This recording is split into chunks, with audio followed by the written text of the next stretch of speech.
Қайырлы күн, құрметті көрермен. Биыл еліміздің Конституциясының қабылданғанына 30 жыл толуына орай табиғат жанашыры Сәкен Келдібаев пен қоршаған ортаны қорғау заңнамасы жөнінде сұхбаттасуды жөн көрдік. Сәлеметсіз бе, Сәкен ағай? Сәлеметсіз. Ең алдымен қояр сұрағым, Қазақстанда бүгінгі таңда ең өзекті экологиялық мәселе қандай? Бұл енді қазір Қазақстанда, соның ішінде біздің Қарағанды қаласында экологиялық мәселе өте күрделі болып тұр. Бұнда көбіне бізде өздерің куә болдырдыңдар күнделікті. Осы қоршаған ортаны, соның ішінде міне өзіміз отырған осындай бақтың ішінде көшедегі ағаштар мәселесі көп кесіліп жатыр, жасыратын жоқ. Ағаштар бәрі картайған, тозған, көп жыл ауырған. Осының бәрі қынжылтады. Одан кейін құстар. Қазір соңғы кезде байқайсыздар, қалада құстар азайып кетті. Оның да бірнеше себебі бар. Бірінші себебі мына біздің экология байланысты, және мынау қаладағы көп құстар кірмейді. Кірмейтін себебі қалада міне қаншама шум болып жатады. Түнде айнала жап-жарық, күндіз түні мәселен тыныштық жоқ. Сосын олар қалаға кірмей қалып қояды. Елімізде 500-ге тарта құс бар. Соның 200 құсы жыл құсы дейміз. Өздерінің мектепте оқыңдар, көктемде келеді, күзде қайтады. Сол жыл құсының 200-дің өте азы қалаға кіреді. Оның өзін біз қарсы алуымыз керек, оларға жағдай жасауымыз керек дегендей. Қыстың күні оларға құс астауын қоюымыз керек. Өйткені қар жауғаннан кейін күллі жәндіктер, олардың қоректер қарда қалып қояды да қорексіз қалады. Көктемде келер кезде құс ұясын іліп қарсы алуымыз керек. Яғни осының бәрін ұйымдастырсақ, әрине экология мәселесі көп шешілер еді. Бұл экология дегеніміз бұл тірі табиғат пен қоршаған ортаның байланысын зерттейтін ғылым. Біз бүкіл ғылым. Бірақ осыны біз аса қазір сақтамай келеміз. Жақсы ағай, сіз жұмыс барысында ең алдымен қандай экологиялық мәселені шешуге ұмтыласыз? Мен енді барлықтарыңыз көріп, күнделікті естіп көріп жүрсіздер. Мен көбіне осы жасыл желек ағаштар көп көтерем.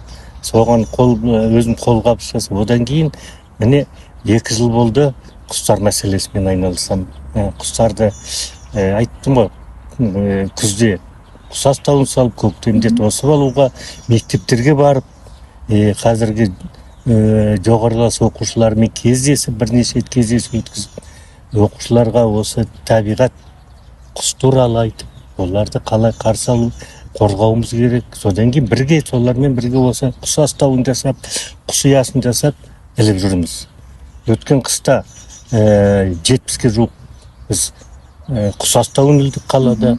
Осы көктемде 50 шақты құс ұясын ілдік. Биыл мынау Бұқар ауданының Ботақара кентінің 2 мектебінде болып мен. Сонда да олар да облыстан да қосылып жатыр бізге, өздері хабарласып. Олар балалардың бірге жасап, осындай құстарға қамқорлық жасап жатырмыз.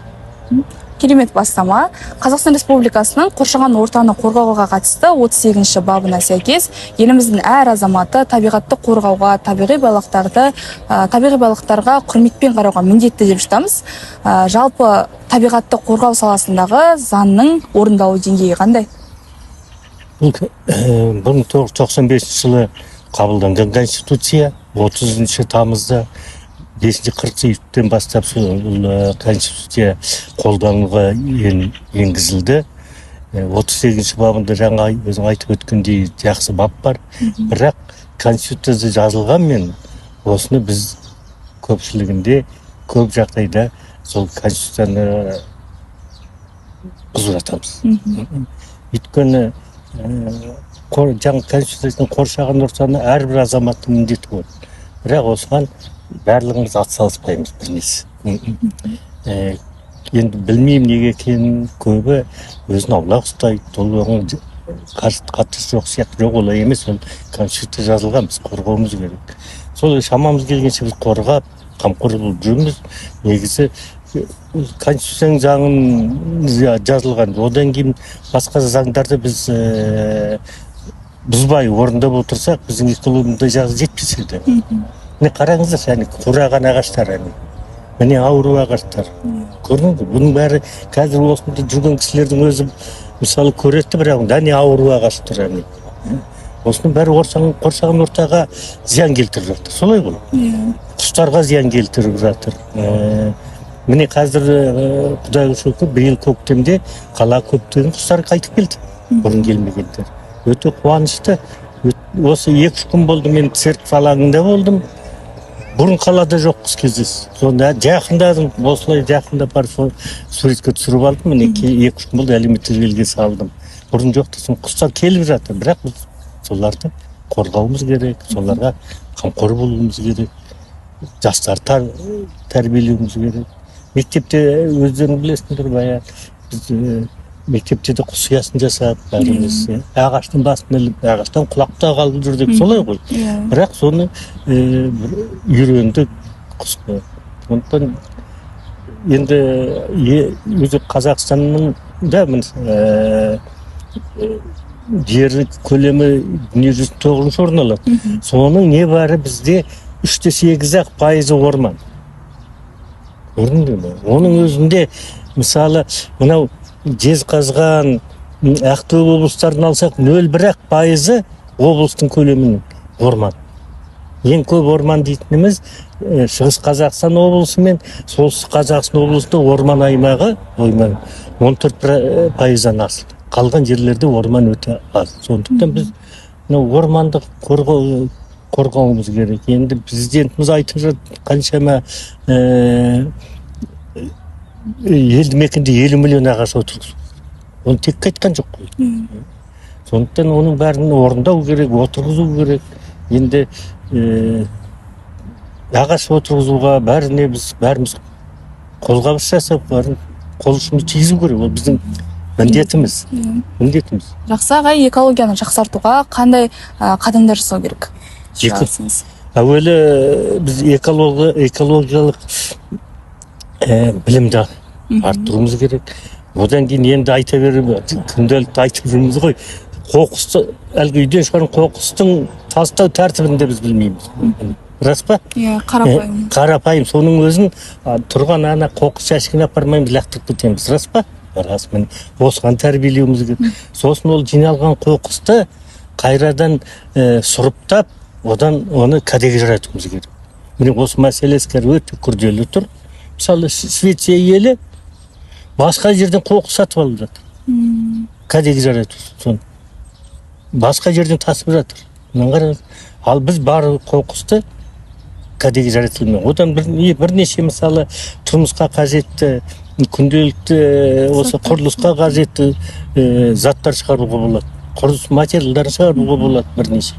Бірақ оған әлі жаңа қолға алып жатыр. Осы Қарағандыда да Құдайға шүкір басталып жатыр бұл. Енді біз бұның бәрі уақыт келгенде бәрі орнына келеді деп сенеміз әрине.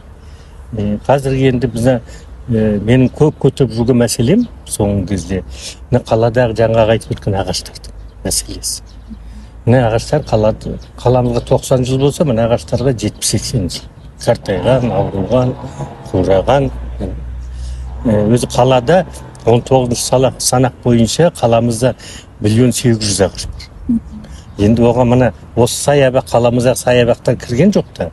Енді 157 гектар жерде бізде саябақтарда ағаш отырғызылған. Ол былай есептеп қарағанда 200,000 ағаш. Сонда 2 миллион ағаштың бүгінгі күні 70% қураған, ауырған. Сонда 520 мың халыққа қалада 500,000 ағаш бар. Бір кісіге бір ағаштан келді, сау ағаш. Қазір үйге қайтып бартқанда қарап өттіңдер, 10 ағаш санайындар, соның 6-7 ауру қураған. Міне, қысқаша есеппен айтқанда.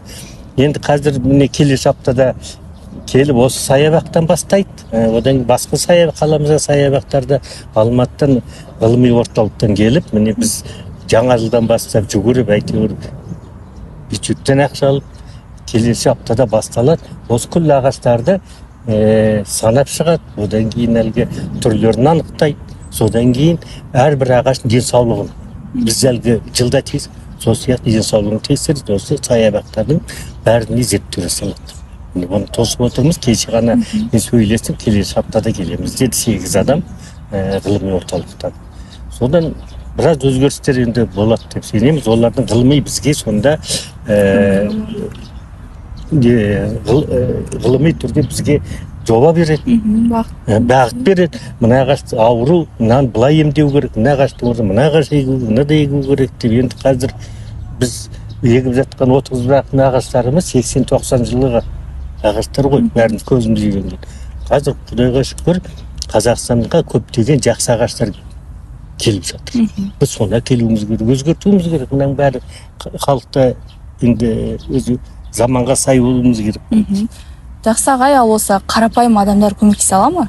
Экологияны жақсартуға? Әрине, әрбір адам міндетті деп ойлаймын. Менің қасымда биыл біраз көптеген кісілер, міне әдемі құстар ұшып жүр. Қараңыз, қандай жақсы ғой, әдемі ғой мектептің. Биыл көптеген кісілер қолдады. Мысалы, ауыл партиясы бірден қолдады мені. Мен ешқандай партияда болмасам да, ауыл партиясы бірден қолдап, ауыл партиясының жастар қанаты күзде құс сауытын ілдік. Олар қыстай қорегін беріп отырды. Көктемде олармен бірге бірнеше ағаш отырғыздық. Ақжол партиясы жақсы қолдай кетті бізді. Анау Сарыарқа көшесіндегі әлгі Тутұғырдың аржағында саябақ бар ғой. Сонда желтоқсан айында отбасым 10 құс астауын апарып жастар қанаты Ақжолдың партиясының. Одан көктемде 10 шақты құс ұясын. Одан кейін социал-демократ партия, міне ол социал-демократ партияны айта кететін бір жақсы бастамасы. Қаламызда 2 орталық бар, әлгі аутизммен ауыратын балалар. Соларға екеуміз бірге барып тұрып, солармен, сол балалармен бірге құс ұясын жасадық әкесі. Әлгі балалар енді әкесі шешелер қасында тұрды, біз көрсетіп, әлгі балалар бәріміз бір ұясын жасағанда балалардың қуанышын көрдіңдер. Енді оларға ондай керек қой. Міне осындай жақсы, биыл жақсы қолдау көрдім мен. Айтып ғой, Бұқар ауданынан әкімі Құсайын Ерлан хабарласып, сіз келіңізші, біз 2 мектеп сізді тосып алады, кел балаларға осы қалай жасап құс туралы. Содан 22 ақпан күні барып әдейлеп тұрып, сол 2 мектебінде, орта мектептерінде балалармен осы табиғат, экология, құс туралы әуелі сабақ жүргіздім мен. Содан кейін барып бірігіп жасап, содан кейін Наурыздың 19 күні барып 2 мектептің ауласына құс ұясын ілдік. Еңбегіңіз елене берсін ағай. Тұшымды жауабыңызға рахмет. Көгілдір аспанымыз, ну орманымыз, мөлдір бұлағымыз еліміздің байлығы. Осы байлықты көздің қарашығындай сақтау әрбіріміздің міндетіміз. Қоршаған ортаны аялайық, құрметті көрермен.